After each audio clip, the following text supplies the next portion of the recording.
भगवान हमेशा अपने बच्चों को शिक्षा दिया करते हैं कि बेटा ब्राह्मणों का कभी अपमान नहीं करना, संत जनों का कभी अपमान नहीं करना, मार्ग बदल दें अगर वो गलत कर रहे हैं तो, पर हाँ प्रयास करना चाहिए कि अपने से गलती नहीं हो। एक बार भगवान बच्चों के साथ बगीचे में बैठे थे, तो कुछ बच्चे खेलते खेलते एक कुआं में गए, तो कुआं में देखा कि बहुत बड़ा गिरगिट पड़ा है। गिरगिट जानते हैं भैया, गिरधोना।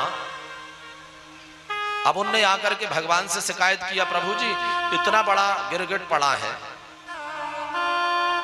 भगवान आए, भगवान ने स्पर्श किया तो वो सुंदर स्वरूप बना करके प्रकट हो गया। प्रभु जी मेरा नाम राजा नृग है। फिर तुम ये गिरगिट कैसे बन गए? पाप किए होंगे ना तुमने? कहा नहीं प्रभु जी, इतना पुण्य किया है मैंने, इतने गौएं दान किया है। कितनी? कहा जितने आकाश में तारे हैं, जितनी बारिश की बूंदें होती हैं, जितने जमीन में रज होते हैं, इतनी, यानी अनगिनत। तो भगवान ने कहा अच्छा बूढ़ी सूढ़ी गैया दिया होगा, बिना दूध देने वाली बूढ़ी, किसी काम की नहीं, वो गैया दान किया होगा। उसने कहा नहीं प्रभु जी, अच्छी नस्ल की, दूध देने वाली, पहले बार बछड़ा देने वाली, दूसरी बार बछड़ा देने वाली, ऐसी गौओं को स्वर्ण बढ़ा करके और ब्राह्मणों को वस्त्रों सहित दान करता था। फिर ये गलती कैसे हो गई? कहा प्रभु जी एक बार, अब मैं झुंड के झुंड देता था गाय, एक झुंड एक ब्राह्मण को दिया। अब वो ब्राह्मण देवता वहां से लेके जा रहे थे और उनकी एक गैया भाग करके आई और हमारे गौशाला में फिर मिल गई। दूसरे दिन हमने दूसरे ब्राह्मण को गैया दिया, तो अब वो वाले ब्राह्मण की जो गैया आ गई थी दूसरे वाले झुंड में, हमने दूसरे ब्राह्मण को दान दे दिया। अब वहां से वो ब्राह्मण देवता अपनी गैया ढूंढने आ रहे थे और यहां से अभी अभी दान लेकर के गैया चले जा रहे थे। तो उनने पहचान लिया कि अरे ये वाली तो हमारी गाय है। उनने कहा नहीं, ये तो राजा ने अभी हमको दिया है। दोनों लड़ते लड़ते हमारे पास पहुंच गए। अब उनने कहा कि राजन ये हमारी है, कल आपने हमको दिया था। इनने कहा आपने अभी हमको दिया था। तो हमने कहा ब्राह्मण देवता धोखा में ऐसा हो गया है, आप एक काम करें कि इसके बदले में हमसे 1 लाख गौए ले जाए। वो ब्राह्मण भी अड़ गए, नहीं हमको तो वही गौए चाहिए। वो वाले नहीं, हमको, हमें दूसरे की नहीं चाहिए, हमें तो जो हमारी है वही चाहिए। अब दोनों ब्राह्मण देवता लड़ते लड़ते, राजा तो मोह कभी इस तरफ देखे कभी इस तरफ देखे, लड़ते लड़ते चले गए।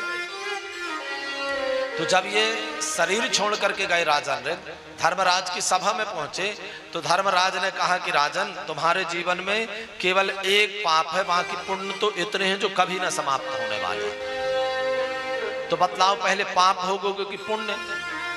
तो राजा ने कहा कि जब एक ही पाप है जीवन में तो इसी को भोग ले, फिर उसके बाद पुण्य देखेंगे। तो कहा उस पाप के बदले में और हमें गिरगिट बना करके पटक दिया। तो तब से गिरगिट बने पड़े।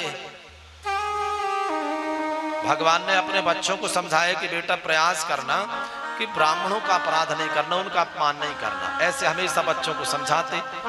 अच्छा मैया एक समय पर चर्चा आई कि सूर्य ग्रहण होना है, तो वसुदेव जी की इच्छा हुई कि हम यज्ञ करेंगे कुरुक्षेत्र में।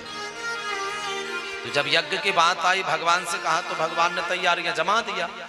ठीक है पिताजी आपकी यज्ञ की इच्छा है, तो सारी तैयारियां भगवान ने जमाया।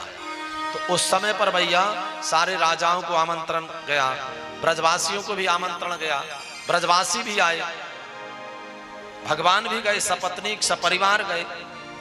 इतने वर्षों के बाद पहली बार भगवान नंदरानी मैया से गए। आहा बड़े करुण विषय है, अब समय नहीं है, नहीं थोड़ी चर्चा करते। इतने दिनों के बाद जब नंदरानी मैया को और भगवान का मिलना हुआ ना, तो आहा, और फिर नंद बाबा से मिलना हुआ।